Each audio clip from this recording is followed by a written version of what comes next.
Hello all my dear student, कैसे हैं आप सब। आई होप कि आप लोग काफ़ी अच्छे होंगे। वेलकम आप सभी का आज की क्लास में।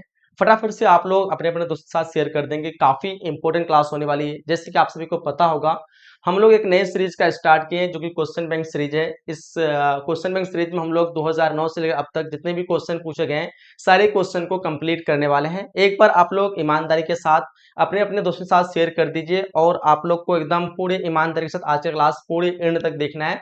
जैसे कि आप सभी को पता होगा और मैंने कई बार बताया कि बिहार बोर्ड का मतलब सिलेबस जो एक लिमिट है, और बिहार बोर्ड जो है कई मतलब क्वेश्चन जो है पिछले बार से ही पूछे आते हैं, क्योंकि आप उसके पास नया क्वेश्चन बचा ही नहीं। आपको पता होगा कि बिहार बोर्ड जो है हर एक क्वेश्चन, चाहे वो सब्जेक्टिव ऑब्जेक्टिव हो, सब में डबल डबल कर दिया है। चाहे वो ऑब्जेक्टिव क्वेश्चन हो, 100 क्वेश्चन 50 का आंसर देना है, सब्जेक्टिव हो उसमें अगर आपको 30 है तो 15 का आंसर देना होता है, तो सब में डबल कर दिया। अब नया क्वेश्चन बनने वाला है नहीं और इतना सारे क्वेश्चन पूछ लिया गया, तो आपको बाहर से तो पूछने वाला है नहीं। तो इसलिए सबसे अच्छा तरीका ये है कि क्वेश्चन पेपर जितने प्रीवियस में पूछे गए सारे को आप लोग कवर कर लीजिए।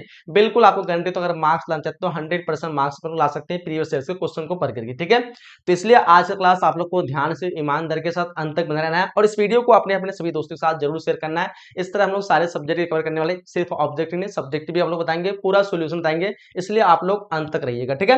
तो चलिए क्लास को स्टार्ट करते हैं। आपके पास 1 मिनट का समय है और इस 1 मिनट के अंदर आपको ईमानदारी के साथ मेरे लिए 3 काम करना है। पहला, आप लोग जो चैनल पे नए हैं तो आप लोग जो है सब्सक्राइब कर लेंगे। क्या कर लेना है? सब्सक्राइब कर लेना है। दूसरा काम, आप लोग इस वीडियो को लाइक कर देना है। क्या करना है? लाइक करना है। और तीसरा सबसे इंपॉर्टेंट काम, जो कि इस क्लास को अपने सभी दोस्तों के साथ शेयर कर देना है। सब्सक्राइब, लाइक एंड शेयर, ये 3 काम करना है। जो भी आप लोग अगर नहीं किए सब्सक्राइब करना, उसे मेल को ऑन कर लेंगे ताकि आपको लेटेस्ट क्लास के नोटिफिकेशन सबसे पहले मिल सके। तो फटाफट से आप लोग जल्दी जल्दी आप लोग कर दीजिए, ठीक है। शेयर हर हाल में करना है। इस चीज के लिए मैं काफी आप लोगों को रिक्वेस्ट करूंगा, क्योंकि सब तक पहुंचेगा तभी जुड़ पाएगा। आप लोग मेरा सपोर्ट करेंगे तो आपका जो है खुद ब खुद सपोर्ट हो जाएगा, क्योंकि मैं जितना अच्छा से पढ़ाऊंगा तो आप लोग को ईमानदारी से अगर आप लोग पढ़ लेंगे ना, तो बिल्कुल मैं गारंटी करता हूँ कि आपकी एग्जाम की तैयारी तो होगी, लेकिन आपका फ्यूचर भी बन जाएगा, ठीक है। तो चलिए क्लास को स्टार्ट करते हैं। जैसे कि आप सभी को पता होगा कि हम लोग का जो पैटर्न था 2009 में जो है, उस टाइम पे 40 ऑब्जेक्टिव 40 एमसीक्यू क्वेश्चन पूछा गया था। तो आज हम लोग जो है 40 एमसीक्यू का सोल्यूशन करेंगे। आपका 10 जो है 3 मार्क्स वाले क्वेश्चन और 6 जो है 5 मार्क्स वाले क्वेश्चन, इस तरह कुछ पैटर्न था, ठीक है। और सेट कोड नंबर 322 ये ए है। तो चलिए 2009 का क्वेश्चन पेपर है। चलिए स्टार्ट करते हैं, सॉल्यूशन की तरफ बढ़ते हैं, देखते हैं क्या क्या क्वेश्चन हम लोग को देखने को मिलता है। क्या अगर आप 2009 में एग्जाम दी तो आपका पोजीशन कैसा था उस टाइम पे, ठीक है। यानी कैसा होता है आपकी तैयारी, अगर अभी आप लोग देख लें इसको। तो क्या भारत चीन युद्ध जो है किस वर्ष हुआ था? डेफिनेटली को पता होगा, काफी इंपॉर्टेंट क्वेश्चन है। भारत और चीन के बीच जो युद्ध हुआ था वो हुआ था हमारा 1962 को। क्या आप लोगों ने ऑप्शन डी करेक्ट कर रखा है? पूरी ईमानदारी के साथ आप लोग कमेंट करते चलिएगा, ठीक है। इस क्वेश्चन का आंसर क्या हो जाएगा? ऑप्शन नंबर डी जगह। ये जो स्टार्ट हुआ था अक्टूबर से स्टार्ट हुआ था। कब? अक्टूबर, लगभग 20 अक्टूबर से, और एंड हुआ था 20 नवंबर को। कब एंड हुआ था? 20 नवंबर को। 20 अक्टूबर को ये युद्ध शुरू हुआ था, 20 नवंबर को ये एंड हुआ था, ठीक है। ये युद्ध का मेन जो कारण था वो सीमा को लेकर के, जो कि हिमालय का कुछ सीमा था उसको लेकर के ये युद्ध हुआ था। चीन ने आक्रमण कर दिया था 20 अक्टूबर, और फिर 20 नवंबर को ये युद्ध समाप्त हुआ था। इसमें हार जो हुई थी वो इंडिया की हार हो गई थी, ठीक है। याद रखना 1962 को हुआ था। ऑप्शन इस क्वेश्चन का आप लोग को डी बताना है। चलिए आगे बढ़ते हैं। नेक्स्ट क्वेश्चन कर हम लोग को कि जवाहरलाल नेहरू का देहांत जो है कब हुआ था? काफी इंपॉर्टेंट क्वेश्चन है, ध्यान से देखिए। लगभग यही सारे क्वेश्चन आपको एग्जाम में मिलते हैं, कोई नया क्वेश्चन नहीं मिलेगा। समझ में आ रहा है ये बात? जवाहरलाल नेहरू का देहांत पूछ रखा सर। इसका देहांत हो जाएगा हमारा 27 मई 1964 को इसका देहांत हुआ था। आप लोगों को पता होगा इसके जन्म के बारे में, काफी आप लोग बच्चों को पता होगा, क्योंकि इसका जन्म के नाम से ही जो है, जन्म दिवस के नाम से ही जो है बाल दिवस मनाया जाता है। और अभी हाल ही में गुजरा ये 14 नवंबर को जो है इसका बाल दिवस था, ठीक है। तो 14 नवंबर को जो है इसकी पैदाइश होती है। और कौन सी ईस्वी रहता है बताइए, कोई बता सकते हैं आप लोग? बताइए, हाँ बताओ। 14 नवंबर 1889, ठीक है। 1889 को जो है इसकी जो है पैदाइश होती है, 14 नवंबर 1889 को। और इसका देहांत कब होता है? 17 मई 1964 को। और यहाँ पे आपको याद रखना है कि ये जो है भारत के प्रथम जो है ये प्रधानमंत्री थे। भारत के प्रथम प्रधानमंत्री कब बने थे? ये तो बने थे 1947 को। 1947 से 1964 तक, यानी मृत्यु तक जो है ये भारत के प्रथम प्रधानमंत्री बने। और इसका मृत्यु का कारण जो बताया जाता है वो था दिल का दौरा, कि अचानक से दिल का दौरा पड़ा और फिर मर गया, ये मतलब मृत्यु उसके हो गई, ठीक है, मर गए। तो यहाँ पे 1947 से 1964 तक ये जो है भारत का प्रधानमंत्री बनकर रहा, सबसे लंबा, काफी लंबा समय से रहा ये, ठीक है, याद रखेंगे। इस क्वेश्चन का आंसर फिलहाल ऑप्शन ए हो जाएगा। क्वेश्चन नंबर तीसरा देखो, काफी इंपॉर्टेंट क्वेश्चन है। क्वेश्चन देखो क्या पूछ रखा आप लोग को, पंचायत व्यवस्था किस देश में स्थापित की गई है? डिफरेंट सबको पता होगा, ये क्वेश्चन थोड़ा सा आप लोग कंफ्यूज करेगा, बट आप लोग कंफ्यूज नहीं होना है, क्योंकि पेपर जो है ये 2009 का है। कब का है ये? 2009 का है। आपकी जानकारी को बता दें कि पंचायत व्यवस्था की बात करें तो पंचायत व्यवस्था बांग्लादेश में भी है, एंड पाकिस्तान में भी है, भूटान में भी है, नेपाल में भी, ठीक है। तो बांग्लादेश जगह जो उदय जो होता है 1971 को होता है, ठीक है। पाकिस्तान का उदय 1947 को होता है, और भूटान का क्या होता है इसका पता है, मुझे नहीं पता है एक्चुअल, और नेपाल का जो उदय होता है 2006 को होता है, ठीक है। तो उस टाइम पे 2009 में क्वेश्चन पूछा गया, तो उस टाइम पे जो है नेपाल में जो है पंचायत व्यवस्था लागू की गई थी, इस वजह से इस क्वेश्चन का आंसर ऑप्शन सी होगा। फिलहाल पंचायत व्यवस्था की बात करें तो इनमें से सभी पे है, ठीक है। बांग्लादेश में भी है, पाकिस्तान में भी है, भूटान में भी है, भारत में भी है, नेपाल में भी है। इन सब देश में जो है लगभग जो है क्या है, पंचायत व्यवस्था है। पंचायत व्यवस्था में 3 स्तर होता है। कितने स्तर होते हैं? 3 स्तर होते हैं। एक होता है आपका पंचायत के लिए ग्राम ग्राम ग्राम में होता है, जैसे मुखिया सरपंच हो गया, मेंबर हो गया, और दूसरा होता है वार्ड ब्लॉक में, एंड तीसरा जो होता है वो होता है, अभी मुझे तीसरा वाला याद नहीं आ रहा है, फिलहाल जो 3 स्तरीय होता है पंचायत व्यवस्था में, ठीक है। तो 2006 में हुआ था, नेपाल आजाद हुआ था, उसके बाद नेपाल में भी पंचायत व्यवस्था लागू हुआ था, इसलिए 2009 में क्वेश्चन पूछा गया, तो उस अकॉर्डिंग आपका ऑप्शन सी करेक्ट हो जाएगा। आगे देखते हैं, क्वेश्चन पूछ रखा हम लोग को कि पहला गुटनिरपेक्ष सम्मेलन जो है कहाँ हुआ था? तो पहला गुटनिरपेक्ष सबको पता होगा कि ये बेलग्रेड में हुआ था। कहाँ पे हुआ था? बेलग्रेड में पहला गुट निरपेक्ष हुआ था। गुट निरपेक्ष मतलब किसी भी गुट में शामिल नहीं होना। आपको पता होगा कि भारत में जो है सॉरी विश्व द्वितीय विश्व युद्ध, सेकंड वर्ल्ड वॉर के बाद जो है एक युद्ध हुआ था, जिसको हम लोग शीत युद्ध के नाम से जानते हैं। 1945 से 1991 तक ये युद्ध चल रहा था, ये शीत युद्ध। इसमें यह युद्ध मतलब एक्चुअल में ये युद्ध नहीं था, एक तरह का बातों का थोड़ा बहुत हल्का फुल्का तनाव जो था, इसी को हम लोग कहते हैं शीत युद्ध, ठीक है।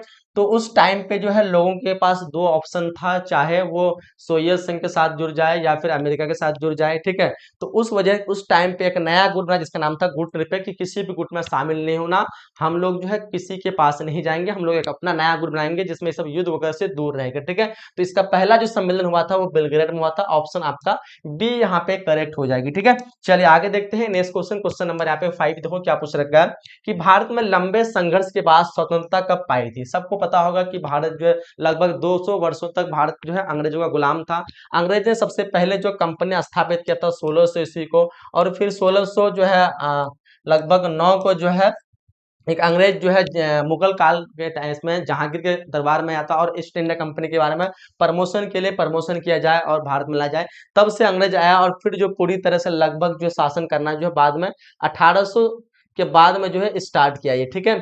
तो यहाँ पे जो लगभग 200 साल प्लस अरसे से मतलब 200 साल तक लगभग जो ये शासन करने के बाद हमारा भारत को आजाद किया था 15 अगस्त 1947 को। बच्चे को पता होना चाहिए, क्योंकि हम लोग तभी से मनाते हैं 15 अगस्त, प्रत्येक वर्ष जो है झंडा फहराते हैं और तिरंगा लहराते हैं। हमारा 15 अगस्त 1947 उस क्वेश्चन का आंसर हो जाएगा, ठीक है। चलिए आगे देखते हैं, नेक्स्ट क्वेश्चन पूछ रखा हम लोग को कि सोवियत संघ का विघटन जो हुआ था वो कब हुआ था? सबको पता होगा कि सोवियत संघ जो है वही जो अमेरिका और सोवियत संघ के बीच में जो युद्ध चल रहा है, जिसको शीत युद्ध के नाम से जानते हैं, ठीक है। ये युद्ध कब से चल रहा था? तो अभी बताया आप लोग को 1945 से 1991, और 1991 में जो सोवियत संघ का विघटन होता है, कब होता है? 1991, यानी 25 दिसंबर 1991, कहेंगे आपको 26 दिसंबर भी मिलता है, बट याद रखेंगे 25 दिसंबर 1991 ईस्वी को जो है सोवियत संघ का विघटन होता है, और ये जो युद्ध शीत युद्ध जो चलता था वो युद्ध समाप्त होती है। सोवियत संघ का विघटन होकर के रूस का निर्माण होता है। इसका रूस जो आप लोग देखें सबसे बड़ा जो देश है क्षेत्रफल की दृष्टि से, ठीक है। चलिए आगे देखते हैं हम लोग,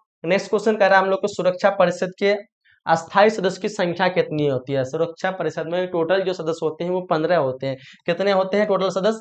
15 होते हैं, और इसमें आपको पूछ रखा अस्थायी, तो अस्थायी की बात करें ये 5 होते हैं। कितने होते हैं? 5 होते हैं। आपको जान के बता दें कि इसमें जो 10 होते हैं वो अस्थायी होते हैं। कितने होते हैं? 10 अस्थायी होते हैं। इसका कार्यकाल जो होता है 2 साल का होता है। कितने साल का होता है? 2 साल तक जो है वो रह सकता है, ठीक है। एक देश जो है कितने साल तक? 2 साल तक इसका जो अस्थायी सदस्य बन के रह सकता है। बाकी जो 5 जो इसका अस्थायी हमेशा से रहेगा, ठीक है। जब तक रहेगा दुनिया तब तक जो है 5 देश जो है इसका जो है सदस्य बन के रहेगा। तो 5 क्या है? अस्थायी, और 2 जो है 10 जो है वो अस्थायी है।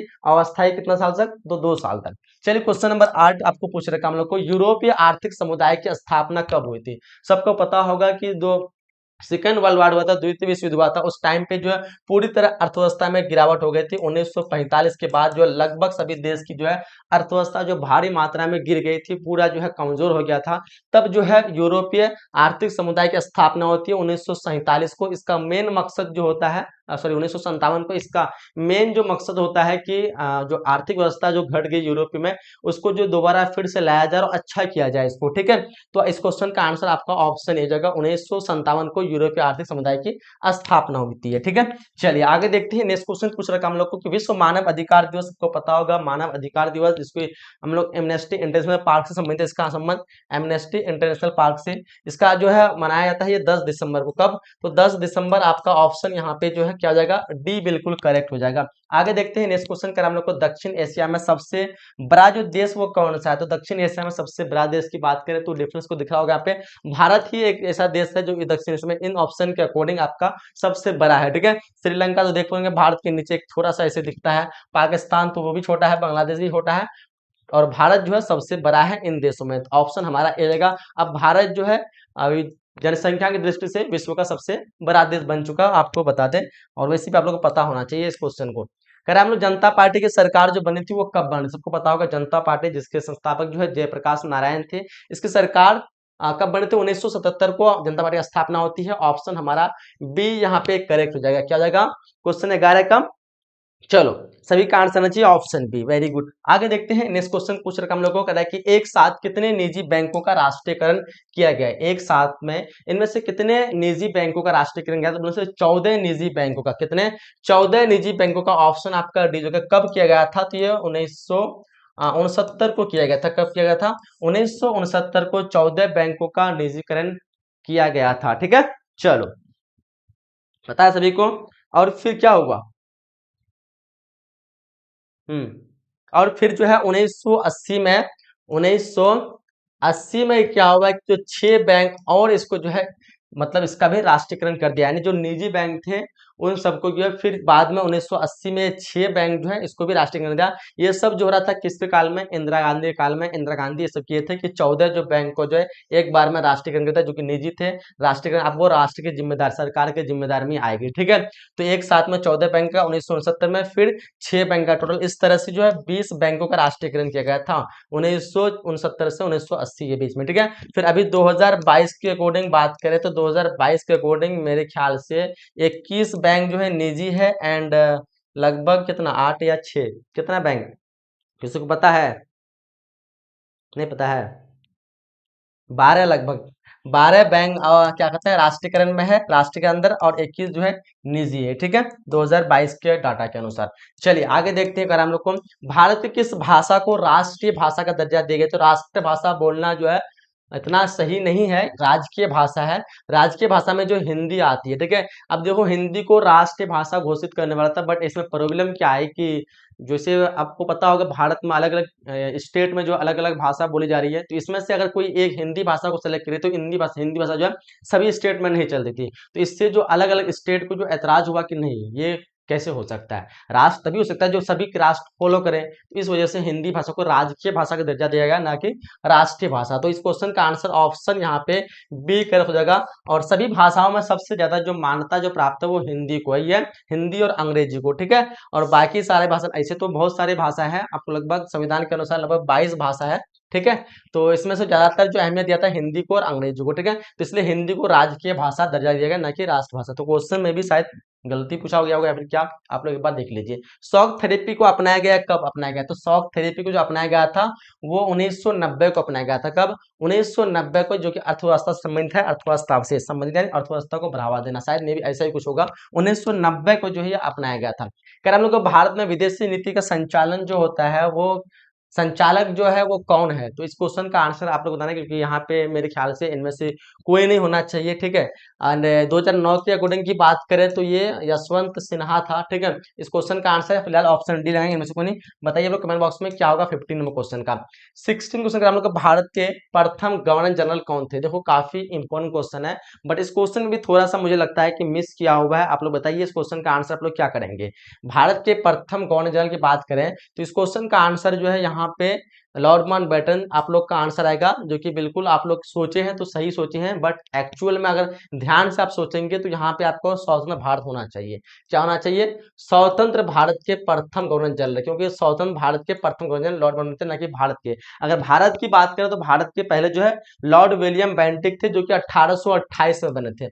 1828 में लॉर्ड विलियम बेंटिक जो कि भारत के प्रथम गवर्नर जनरल थे, जबकि लॉर्ड माउंटबेटन की बात करें तो ये स्वतंत्र भारत के प्रथम और ब्रिटिश के अंतिम गवर्नर जनरल थे ये, ठीक है। ब्रिटिश के अंतिम और स्वतंत्र भारत के प्रथम। आपको पता होगा कि 1947 से पहले भारत का नाम भारत था, ठीक है, यानी भारत था, और 1947 के जब भारत आजाद हुआ तो इसका नाम पड़ गया स्वतंत्र भारत।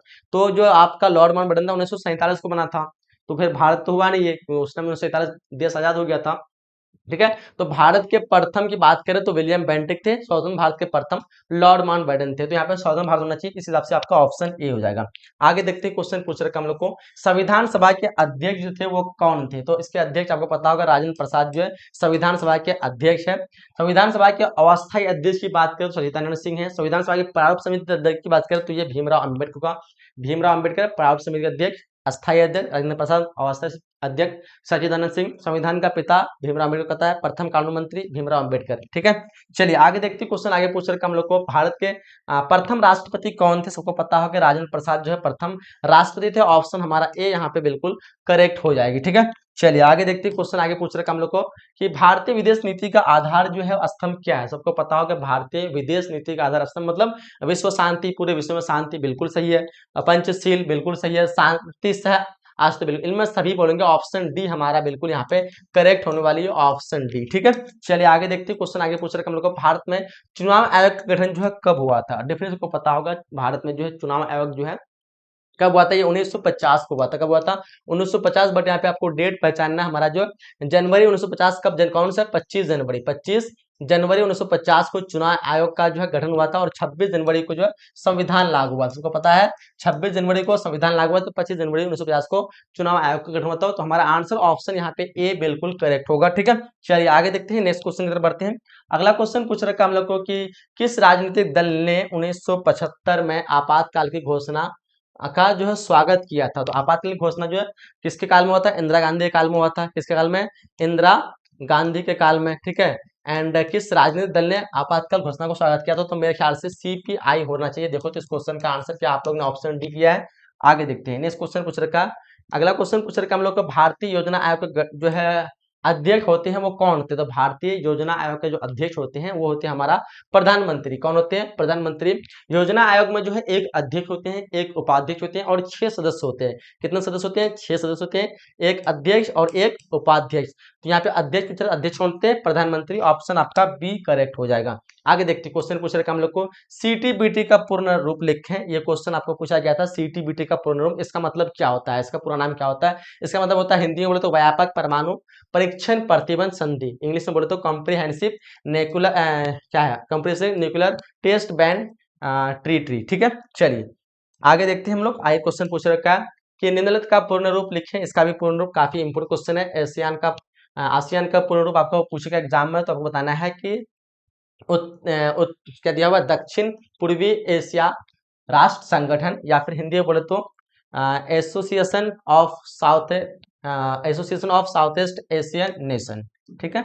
चलिए आगे देखते हैं, क्वेश्चन पूछ रहे हम लोग को, यूएनईएससीओ का पूर्ण रूप, हिंदी बोले तो संयुक्त राष्ट्र शैक्षणिक वैज्ञानिक और सांस्कृतिक संगठन, इंग्लिश से बोले तो United Nation Educational Scientific and Cultural Organization, ठीक है। ये आपका इंग्लिश में था, तो ये लोग आप लोग को याद रख लेना है। कह रहा परमाणु सुरक्षा नीति के कौन से तत्व है? तो परमाणु सुरक्षा नीति के कौन से तत्व है? तो शक्ति संतुलन बिल्कुल है, सामूहिक सुरक्षा, गठबंधन, राजनीति, इनमें सभी करेंगे। ऑप्शन डी हमारा बिल्कुल करेक्ट होने वाली है। चलिए आगे देखते, क्वेश्चन पूछ रहे हैं हम लोग को, चिपको आंदोलन के संस्थापक कौन है? सबको पता होगा, बच्चों को पता होना चाहिए। चिपको आंदोलन के संस्थापक सुंदरलाल बहुगुणा। आप लोग क्लास 10 में ये क्वेश्चन पर रखे हैं। ये उत्तराखंड से स्टार्ट होती है। इसका मेन मकसद होता है पेड़ की कटाव से बचाना, यानी जहाँ पे ये एक तरह का गांव का मतलब लोगों ने इसको चिपको आंदोलन को मतलब उत्पन्न कह सकते हैं कि सहयोग किया। उसका जो मेन जो नेता था सुंदरलाल बहुगुणा। इसमें जो क्षेत्रीय लोग थे, गांव के लोग थे, पेड़ों से आके चिपक गए थे। जब पेड़ को कटाई किया जा रहा था तो पेड़ों से चिपक गए थे। पेड़ हमारे लिए जो है काफी इंपॉर्टेंट है, जैसे आपको पता होगा। तो पेड़ को कटना नहीं देना चाहिए। ये एक अहिंसा वाला आंदोलन था, इसमें किसी का हिंसा नहीं होनी चाहिए। सब जो है जैसे ही पेड़ काटा सबको पेड़ से आकर के गला लग गए, चिपक गए कि काट के दिखाओ पेड़। ठीक है, तो ये चल रहा था कहाँ, उत्तराखंड से स्टार्ट हुआ था। सुंदरलाल बहुगुणा इसके संस्थापक थे। आपका आंसर ऑप्शन बी होना चाहिए। आगे देखते हैं, नेक्स्ट क्वेश्चन की तरफ बढ़ते हैं। अगला क्वेश्चन पूछ रखा हम लोग को, भारतीय जनता पार्टी का गठन जो हुआ था वो कब हुआ था? तो भारतीय जनता पार्टी का गठन जो है अटल बिहारी वाजपेयी इसके जो पहले अध्यक्ष थे। ठीक है, 1980 को इसका गठन हुआ था, 6 अप्रैल 1980। आपका आंसर ऑप्शन बी यहाँ पे करेक्ट होना चाहिए। आगे देखते हैं, क्वेश्चन पूछ रखा हम लोग को, किसने कहा स्वतंत्र हमारा जन्मसिद्ध अधिकार है? ये किसने कहा था, बताओ फटाफट से। तो बताओ जल्दी से, 29 नंबर क्वेश्चन का आप लोग क्या आंसर कीजिएगा। चलिए 29 नंबर क्वेश्चन का फटाफट सभी का आंसर आना चाहिए। तो ये कहा था आपका बाल गंगाधर तिलक ने, किसने कहा था? बाल गंगाधर तिलक। ऑप्शन हमारा सी यहाँ पे बिल्कुल करेक्ट हो जाएगा। आगे देखते हैं नेक्स्ट क्वेश्चन। अगला क्वेश्चन पूछ रखा हम लोग को, जय जवान जय किसान का नारा जो है किसने दिया था? तो जय जवान जय किसान सबको पता है कि लाल बहादुर शास्त्री ने दिया था। किसने दिया था? लाल बहादुर शास्त्री। हमारा आंसर जो है ऑप्शन डी यहाँ पे बिल्कुल करेक्ट होने वाले है। ठीक है, चलिए आगे देखते हैं। नेक्स्ट क्वेश्चन पूछ रखा हम लोग को, प्रथम पंचवर्षीय योजना का जो अवधि जो है वो क्या थी?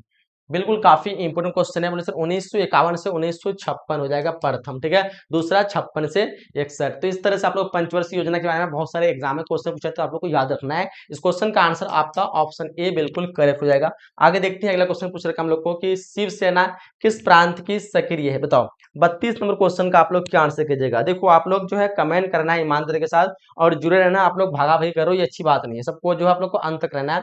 इस क्वेश्चन का आंसर आपका ऑप्शन ए हो जाएगा, महाराष्ट्र हो जाएगा। 32 नंबर क्वेश्चन का ऑप्शन ए बिल्कुल करेक्ट होने वाली है। चलिए आगे बढ़े। कह रहे हम लोग को शीत युद्ध का जो अंत हुआ था वो कब हुआ था? तो शीत युद्ध का अंत की बात करें तो सबको पता होगा कि ये स्टार्ट हुआ था 1945 को। ठीक है, एंड अंत कब हुआ था? तो 1991 को, जब सोवियत संघ का विघटन हुआ था। तो अंत कब हुआ था? 1991। ऑप्शन हमारा ए करेक्ट हो जाएगा। चलिए आगे देखते हैं, अगला क्वेश्चन पूछ रखा हम लोग को। नेक्स्ट क्वेश्चन कह रहा है कि गोलकनाथ मुकदमा कब आया था? तो गोलकनाथ मुकदमा एक्चुअली 1967 में आया था। ये कब आया था? 1967 में, बट नहीं दिया, 66 आप लोग मार देंगे। ऑप्शन बी हमारा करेक्ट हो जाएगा। ये मुकदमा क्या था कि पंजाब के एक व्यक्ति जिसका नाम था गोलकनाथ, इसके पास 500 एकड़ जमीन थी किसान खेती के लिए। कितने एकड़? 500 एकड़ जमीन थी। उस टाइम पे कहा गया कि नहीं, इतना जमीन नहीं रख सकता है एक व्यक्ति, कम से कम तो ये मतलब ज्यादा से ज्यादा 30 एकड़ जमीन तक रख सकता है। इसी बीच में एक मुकदमा हुआ था इसमें न्यायालय में, भारतीय उच्च न्यायालय में। ठीक है, तो इसी को कहते हैं गोलकनाथ मुकदमा। 1966 को हुआ था, 1967 को हुआ था, जो कि आपका ऑप्शन बी यहाँ पे फिलहाल टिक करना, याद रखना। 1967 को हुआ था। 34 नंबर क्वेश्चन का क्या होगा? Option B. ठीक है, चलो जी, वेरी गुड। आगे बढ़ते हैं। कह हम लोग को इसका जो गोलकनाथ का मुकदमा जो गया था, ये सर्वोच्च न्यायालय में गया था, भारत के सर्वोच्च न्यायालय में। देखिएगा, सूचना का अधिकार जो है किस वर्ष 2005 को लागू हुआ था? ऑप्शन आपका बी यहाँ पे करेक्ट हो जाएगा, 2005। चलिए आगे देखते हैं, अगला क्वेश्चन देखो क्या पूछ रखा हम लोग को। कह रहा है कि हमारी नियोजन व्यवस्था जो है वो किस विचारधारा पर आधारित है? सबको पता होगा कि हमारी नियोजन व्यवस्था जो कौन सी विचारधारा पर है। तो ये हमारा हो जाएगा लोकतांत्रिक समाजवाद। क्या हो जाएगा? लोकतांत्रिक समाजवाद। आपका आंसर ऑप्शन डी यहाँ पे आना चाहिए। चलिए आगे देखते हैं, क्वेश्चन पूछेगा संपूर्ण क्रांति का नारा किसने दिया? सबको पता होगा संपूर्ण क्रांति, जिसका नारा जो है जयप्रकाश नारायण दिया है। ऑप्शन ए हमारा बिल्कुल करेक्ट हो जाएगा। जयप्रकाश नारायण ने जो है जनता पार्टी का स्थापना किया था 1977 को। भूमंडलीकरण किस विचारधारा पर टिका है? सबको पता है कि विश्व के सभी चीजों को जोड़ना, तो इसको हम लोग कहते हैं भूमंडलीकरण। तो ये हमारा समाजवाद नहीं होगा, साम्यवाद नहीं होगा, उदारवाद हो जाएगा। ऑप्शन डी हमारा बिल्कुल करेक्ट हो जाएगा, उदारवाद। ठीक है, चलिए आगे बढ़ते हैं हम लोग। अगला क्वेश्चन पूछ रखा है कि सुरक्षा नहीं है जी, सुभाष चंद्र बोस का जन्म जो हुआ था वो कब हुआ था? सुभाष चंद्र बोस का जन्म जो है कब हुआ था? सबको पता होना चाहिए। इसका जन्म 23 जनवरी 1897 को हुआ था। सुभाष चंद्र बोस जो कि जय हिंद का नारा दिया था, वही जो दिल्ली चलो का नारा दिया था, और वही जो कि आपको पता हो आजाद हिंद फौज की स्थापना किया था। ठीक है, आजाद हिंद की फौज की स्थापना किया था, दिल्ली चलो का नारा दिया था, जय हिंद का नारा दिया था। ठीक है, तो इस क्वेश्चन का आंसर आपका ऑप्शन ए जगह 23 जनवरी 1897 को सुभाष चंद्र बोस की जन्म हुई थी। चलिए, संयुक्त राष्ट्र संघ की स्थापना पूछ रखा है, काफी इजी इंपोर्टेंट क्वेश्चन है। इसकी स्थापना जो है 1945 को हुई थी। कब? 24 अक्टूबर 1945 को। कब? 24 अक्टूबर 1945 को। अक्टूबर ये था ना, नहीं नवंबर था, 24 अक्टूबर ही होगा शायद। हाँ, 24 अक्टूबर 1945 को हुआ था। इसका मुख्य उद्देश्य क्या था कि विश्व में शांति कायम करना, कोई भी दोबारा और द्वितीय विश्व युद्ध की तरह या फिर प्रथम विश्व युद्ध की तरह दोबारा युद्ध ना हो, पूरे युद्ध को जो है शांति बनाए रखना। ठीक है, ये चीज था इसका मेन मकसद। ठीक है, तो 1945 1945 को बना था। वर्तमान में अभी इसमें शायद 193 सदस्य या 94 हो गया है, क्योंकि 194 में 94वां सदस्य जो है, 194 सदस्य वो आपका फिलिस्तीन है, बट उसको पूरी तरह से भी अनुमति नहीं मिली है। और एक आपका वेटिकन सिटी, ये भी इसका सदस्य नहीं है। टोटल जो है 195 सदस्य देश है, जिसमें से आपका 2 सदस्य वेटिकन सिटी एंड फिलिस्तीन इसका सदस्य नहीं है, और 193 जो है इसका सदस्य है। ठीक है, और 1945 में ही भारत इसका सदस्य बन चुका था, याद रहेगा। चलो आगे देखते हैं हम लोग। आगे क्वेश्चन पूछ रखा है कि क्वेश्चन तो हम लोग 40 से था, अब हम लोग सब्जेक्टिव क्वेश्चन को देख लेते हैं। हमेशा की बता दूंगा आप लोग, जो सब्जेक्टिव क्वेश्चन दिया जा रहा है इसका आंसर मैं नहीं दूंगा, ये तो कॉपी पेस्ट हो जाएगा, क्योंकि आप लोग को खुद से रिसर्च करना है। आप लोग खुद से रिसर्च करेंगे, अलग अलग जगह पे खोजेंगे, तो आपकी नॉलेज बूस्ट होगी, इंक्रीज होगी। जब कोई चीज रिसर्च करता है इंसान, तो क्या होता है, उसको अच्छी तरह से याद रहता है कि हाँ मैंने ये चीज खोज किया था, तो मुझे ये तरह का रिजल्ट मिला था। ठीक है, तो इसलिए आप लोग किसी का कॉपी मत करिए, जो दिया वही चीज को आपको मत पढ़ना है, आपको रिसर्च करना है उस क्वेश्चन के बारे में। ठीक है, इसलिए मैं यहाँ पे बोल रहा हूँ आपको, इस क्वेश्चन जो दे रहा हूँ इसको आप लोग खुद से रिसर्च करना। ऑब्जेक्टिव था, मैंने बता दिया आप लोगों को याद के लिए। ठीक है, कह रहा है कि राज्य पुनर्गठन अधिनियम 1956 पर राज्य पुनर्गठन अधिनियम जो 1956 को हुआ था, उस पर संक्षिप्त क्या कहते हैं लिखना है, इसका संक्षिप्त बन, जैसे आपको बताओगे भाषा के आधार पर जो है 1953 को जो है क्या हुआ, राज्य का गठन हुआ था। इसमें जो पुनर्गठन हुआ था 1956 को, इसके बारे में क्या कहना चाहते हैं आप? विश्व बैंक के कार्य का उल्लेख करें, या फिर विश्व व्यापार संगठन क्या है उसके बारे में आप लोग को बताना है। ठीक है, और दल बदल क्या अर्थ बताना है, ये चीज आप लोग स्क्रीनशॉट ले लीजिए। ठीक है, चलिए आगे बढ़ते हैं। शिमला समझौता क्या है, अथवा लाल बहादुर शास्त्री के जीवन चरित्र संक्षिप्त लिखें, बिहार आंदोलन पर संक्षिप्त टिप्पणी लिखें। ठीक है, सारे का आप लोग स्क्रीनशॉट लेते चलेंगे। मंडल आयोग पर एक संक्षिप्त टिप्पणी लिखें, ताशकंद समझौता क्या है, आसियान के उद्देश्य क्या है, नियोजित विकास की क्या आवश्यकताएं हैं। ठीक है, चलिए आगे देखते हैं हम लोग। क्वेश्चन कराएंगे, प्रथम 3 आम चुनाव में कांग्रेस की प्रभुत्व से आप क्या समझते हैं। उसके बाद प्रश्न संख्या 1 से 6 तक दीर्घ उत्तर प्रश्न दिए, जिसमें 5 अंक आपको मिलने वाले हैं। ठीक है, चलो जी देखिए, पाकिस्तान के लोकतांत्रिक मार्ग में कौन सी कठिनाई है, एंड पूछ रखा है 1962 में हुए भारत चीन युद्ध के कारण का वर्णन कीजिए, किस राष्ट्रीय की राजनीतिक नेतृत्व किस तरह उस राष्ट्र की विदेश नीति पर प्रभाव डालता है, भारत की विदेश नीति का उदाहरण देते हुए इस पर विचार कीजिए, अथवा B.R. अम्बेडकर की जीवनी चरित्र संक्षेप में लिखें, अथवा सुभाष चंद्र बोस के जीवनी चरित्र संक्षेप में लिखें। तो ये सारी चीजें आप लोग को जो है लिख लेना है, और यहाँ पे ये क्वेश्चन का भी आप लोग स्क्रीनशॉट ले लीजिए। स्वतंत्रता के पश्चात किन समस्याओं ने सर उठाया, विवेचना कीजिए। चिपको आंदोलन के उद्देश्यों पर एक लघु निबंध लिखें। दक्षिण एशियाई देशों के बीच आर्थिक सहयोग में सहायता करने में एक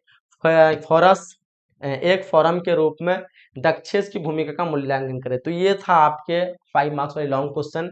मुझे उम्मीद है कि आज का क्लास आप लोग को मजा आया होगा। मजा नहीं भी आया तो आप लोग एक बार देख लीजिए दोबारा, हो सकता है कि आपको दोबारा मजा आ जाए। ठीक है, तो क्लास में यहीं तक एंड करते हैं। जो भी आप लोग लाइक नहीं किए सभी से रिक्वेस्ट करूंगा लाइक कर देंगे, और सबसे मेन इंपॉर्टेंट चीज कि आप लोग अपने सभी दोस्तों के साथ शेयर जरूर करेंगे। आप लोग शेयर नहीं करते हैं, अच्छी बात नहीं है। आप लोग के लिए मैं इतना मेहनत करता हूँ, इतनी सारी चीजें आप लोग के लिए लेके आता हूँ कि आपकी तैयारी अच्छी हो, कैसे कम टाइम पे आप अच्छा मार्क्स ला सके, आपकी नॉलेज भी हो, इन सब चीज के। लेकिन आप लोग शेयर नहीं करते हैं, अच्छी बात नहीं है। आप लोग शेयर करेंगे। बाकी आप लोग जो भी करेस कोर्स में ज्वाइन नहीं हुए, एक क्वेश्चन तो यहाँ रह गया जी, ये क्वेश्चन भी आप लोग देख लीजिएगा। और बाकी जो करेस कोर्स में आप लोग ज्वाइन नहीं किए हैं, देखिए करेस कोर्स में ज्वाइन नहीं किए हैं, आप लोग इस नंबर पे जो है कॉल कर लीजिएगा। मात्र 249 रुपये में मैंने कंप्लीट सारे सब्जेक्ट की आपके करेस कोर्स की तैयारी करवाता हूं। तो आप लोग समझ सकते हैं, मात्र 25 से 30 दिन में आप लोग इसको पूरा कर सकते हैं। 25 से 30 दिन में आप लोग 400 प्लस मार्क्स ला सकते हैं। तो इसलिए कर लीजिएगा आप लोग ज्वाइन, जो भी आप लोग नहीं किए हैं। बस यही चीज भी आप लोग की उम्मीद है।